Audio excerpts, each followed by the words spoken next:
I could get a hand duty as a member of parliament, as a member of the legislative assembly.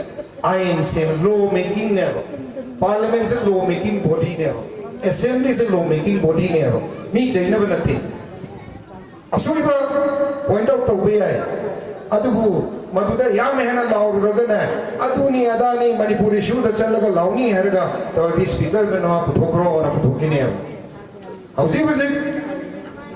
Manipuri candidate went to Puri was in say, TV the Krangamba, seminar the Kranganga, Manipuri, a single issue say, underlying is Makalaka recently, Prazamiana Kali is Sidalerum the Miduna, Delhi the Paishalaga, Kanano the Long Kongo Kande like Anai Kande Hangata Muiduna, Karamai told the Quiggy Manipur Prazagi, Awanas, Kanga, a quick Muno and Hagatanova. May am Yaninga in the time.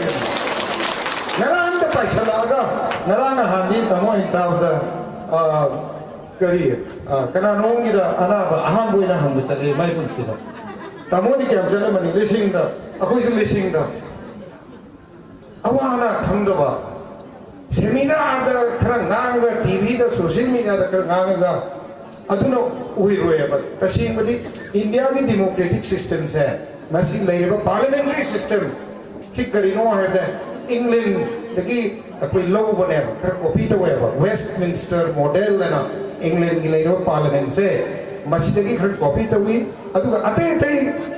पृथ्वी की फसबा constitution में हम देखिए अफाप हम दोनों खलगा अकोई India की constitution है same बने हैं अदुका अकोई पार्लियामेंट्री सिस्टम जिधरी करी चले चलने निसे करी नो अकोई असेंबली ददी कितने तो वाले स्टेट असेंबली ददी इंडिया की वही ना पार्लियामेंट ददी गराम करानो पोपी को ऊपर करानो ना है पार्लियामेंट चलो वहाँ बगी मिनट अनी फंगा दो लाली है ये हम तो सिंपुक चके Tamo ayam the same to go.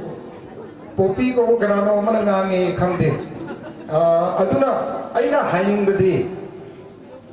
I quickly debate about Parliament of Tautara. Party Mihut Laibasindo, Machine Jam Marueva. Machine Sida Yenaga Matam Pieva. Say topic ama Manipuri Matanga discuss Tautara Hirsi. Not any Marueva economic issue that discussed out there has it.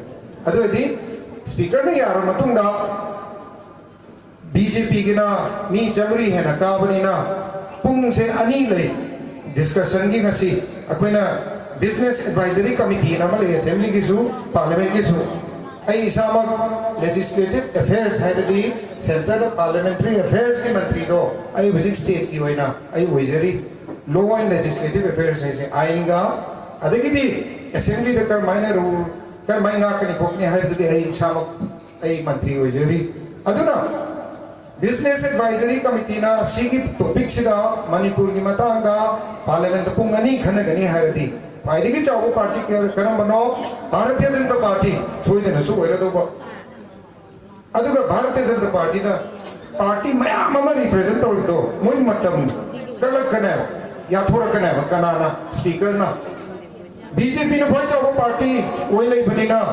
पुंगनी दुदा 45 minute भी है पुंगमा भी है करा पिकबा party दुदा ना करा हंधने मतलब बीगने बा कांग्रेस मतलब क्या बंदोई बा मी निफू का है हर तक निफू सुगदरा कुंद्रा सुगदरा सुखंदे